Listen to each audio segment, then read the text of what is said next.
국방부는 지난 8일 총 300조 7천억 원 규모의 국방 중기 계획을 발표하면서 내년부터 경항모 확보에 본격 돌입해 2033년께 전력화하겠다고 밝혔습니다. 이에 외신들도 많은 관심을 보였는데요. 예상한 대로 중국과 일본이 가장 많은 관심을 보였습니다. 다음은 일본 네티즌들의 반응인데요. 댓글의 반응을 보면 일본은 꼭 힘으로 눌러줘야겠다는 생각을 하게 됩니다. 한국의 독도함이라는 군함이 있다. 일본에서 군함을 만들어 다케시마라고 하면 어떻게 반응하는지 보고 싶다. 한국이 항공모함을 만드는 것은 제멋대로이지만 돈을 쓰레기통에 버리다 이것보다 더 정확한 표현이 있을까? 최근 복수의 중국 언론들도 한국의 항공모함 건조 가능성에 대해 보도하였습니다. 이 같은 소식에 중국 네티즌들도 F-35가 항모 문턱을 완전히 낮춰버렸구나. 오버하지 마라. 한국은 잘해야 껍데기 하나 만들 수 있다 등등 일본과 비슷한 반응을 보였습니다. 하지만 중국 언론들은 한국의 조선 기술에 대해 더 많은 관심을 보였는데요. 2016년부터 지금까지 꾸준하게 관심을 보이는 배가 있습니다. 기사를 보면 한국이 만든 이 배는 인정한다며 항공모함과 연결하는 내용들이 많습니다. 한국의 언론보다 중국 언론이 다룬 기사를 더 찾기 쉬울 정도로 중국에서 관심을 나타냈습니다. 한 척이 20대의 랴오닝함과 맞먹는다. 배수량 110만 톤 한국의 거물 공정선이 주목을 받고 있다. 전 세계에 단 한 척. 국내 조선기술 집약체 파이오니어링 스피리토 본격 현장 투입. 파이오니어링 스피리토는 우리나라 조선업체가 건조한 세계에서 단 한 대뿐인 초대형 플랫폼 및 파이프 설치선으로 2016년 시운전을 마치고 국회 현장에 본격 투입됐습니다. 첫 작업으로 1만 톤의 해양 구조물을 들어올려 우리나라 조선업계의 기술력을 전 세계에 과시했다는 평가를 받았습니다.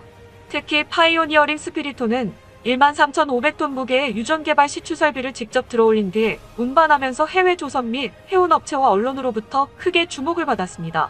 해외 언론의 이 같은 관심은 세계 최초로 건조된 단 한 대뿐인 선박으로 우리나라 조선 기술의 진면목을 보여줬기 때문입니다.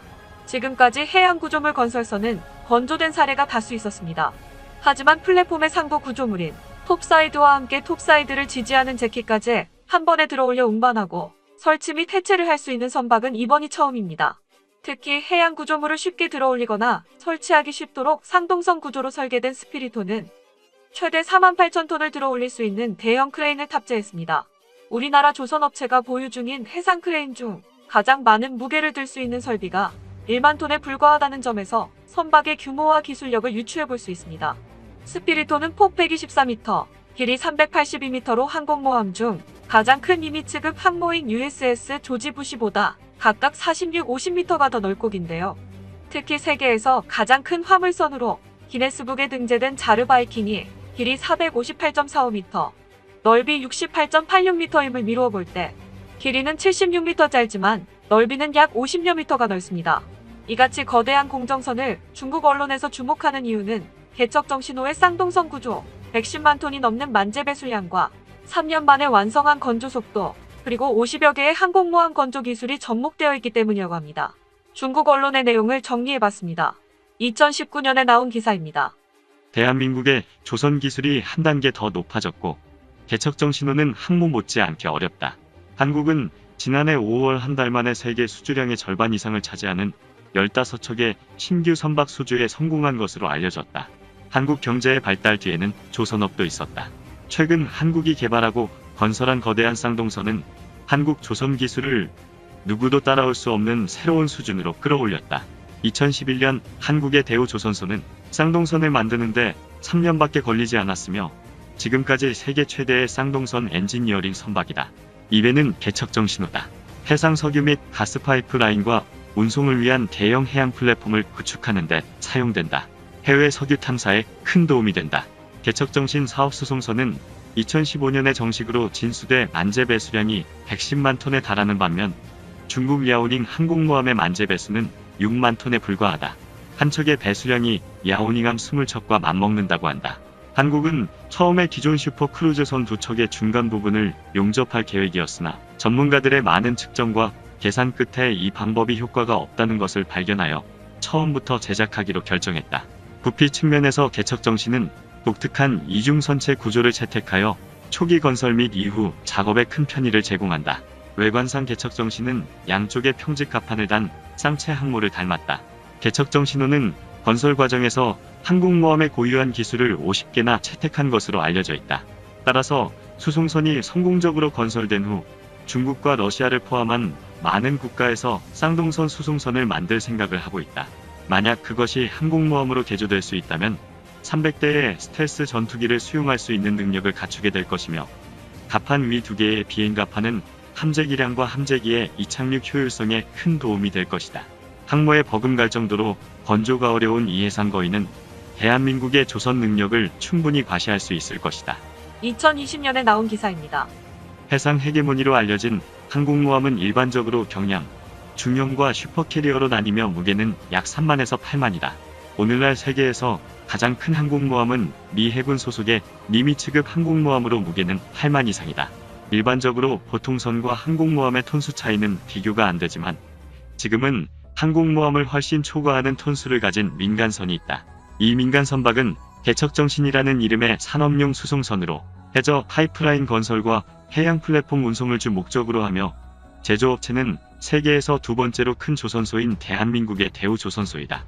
개척정신호의 만재 배수량은 무려 110만 톤으로 미 항모 포드호의 10배에 이른다. 배수량만 따지면 이 배가 압도적이다. 이 같은 다통급 민간선은 항모 한 척 못지않게 건조가 쉽지 않은데도 대우조선소는 그것을 만들었을 뿐만 아니라 매우 빠르게 만들었다.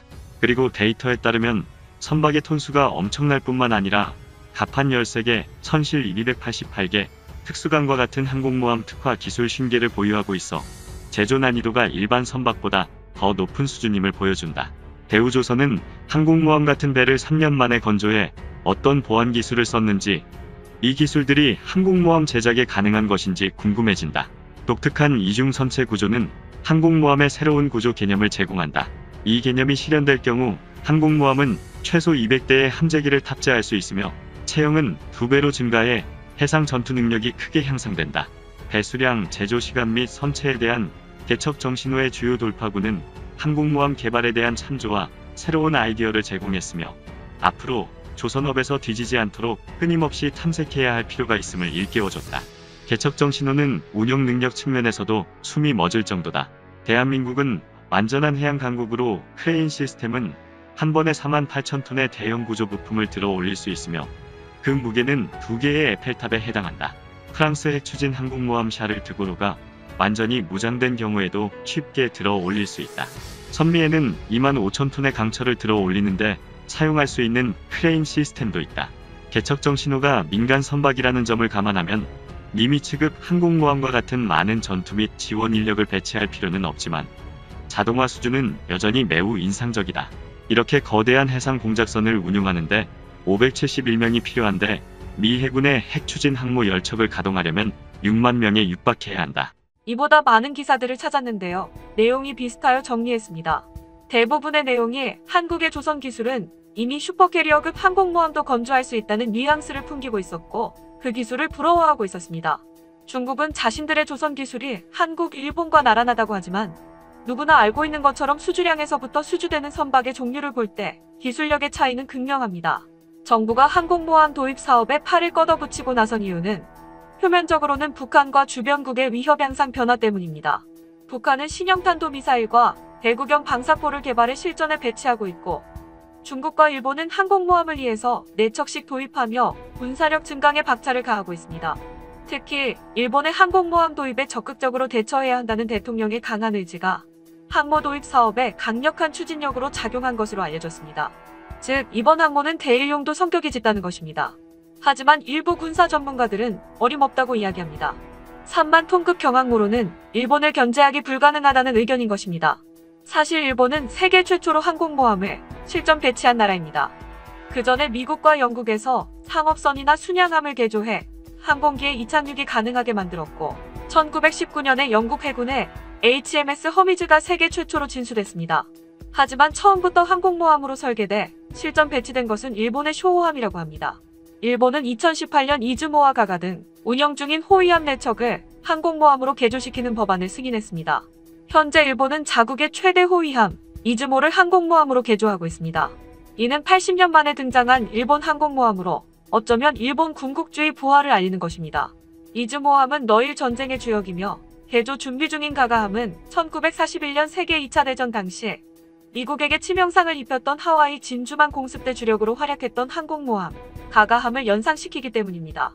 당초 14대의 헬기를 탑재할 수 있는 호위함을 건조할 때부터 의구심이 제기됐었습니다.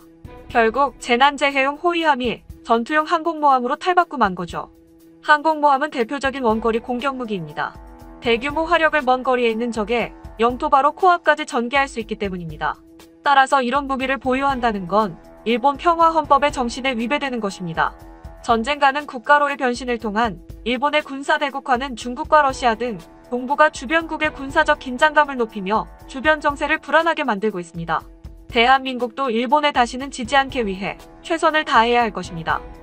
시청해주셔서 감사합니다. 구독과 좋아요, 알림 설정은 영상 제작에 많은 도움이 됩니다.